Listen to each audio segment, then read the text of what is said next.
Die folgenden Minuten sind eine kleine Ergänzung zu meinem kürzlichen Video über die 4 neuen Citadel Tools von Games Workshop. Denn ich habe mir mittlerweile diesen No-Name-Entgrater bestellt, um ihn als Alternative zum neuen GW Gussgratentferner zu testen. Und was all das obendrein noch mit einem Schimmelentferner zu tun hat, erfahrt ihr ebenfalls. Und damit moin moin und herzlich willkommen zum TWS.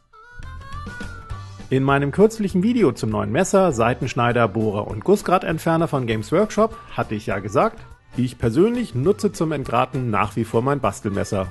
Als Alternative zum 20 € teuren Citadel Gussgratentferner hatte ich damals online nach Entgratern recherchiert und letztlich nur solche Modelle gefunden. Auf einem der Produktbilder wurde damit ein 3D-gedrucktes Modell entgratet, entsprechend erschienen mir die Entgrater brauchbar.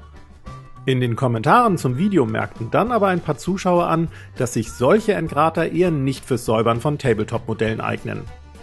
Um das umgehend selbst zu testen, bestellte ich mir für 6 € so ein Werkzeug. Und dabei schlug mir Amazon dann auch einen, haltet euch fest, Schimmelentferner vor.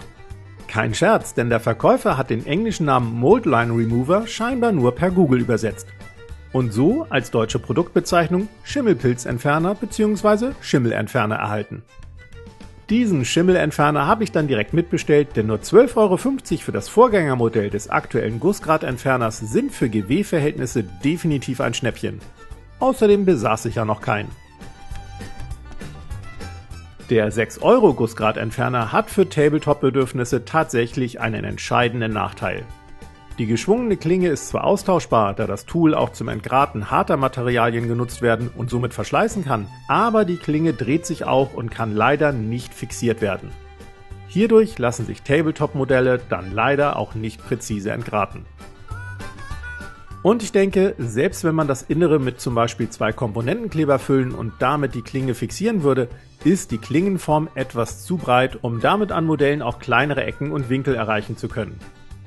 Kurzum, solche Entgrater sind leider keine Alternative zum neuen Citadel Gussgratentferner.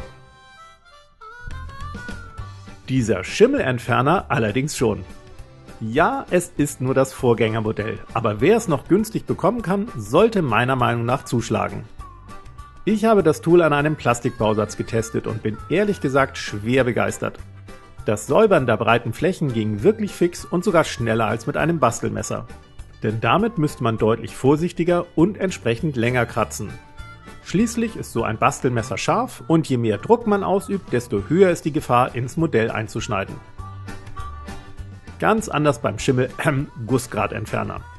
Da kann man selbst mit richtig viel Kraft über alle Kanten gehen, ohne die eigentlichen Bauteile zu beschädigen. Nur in kleine Ecken kommt man damit nicht so gut, hier ist ein Bastelmesser eindeutig die bessere Wahl. Denn eine spitze und scharfe Klinge ist zum Entgraten feiner Details einfach besser.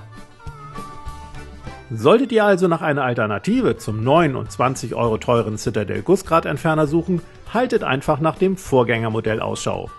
Oder auf Amazon nach dem besagten Schimmelentferner.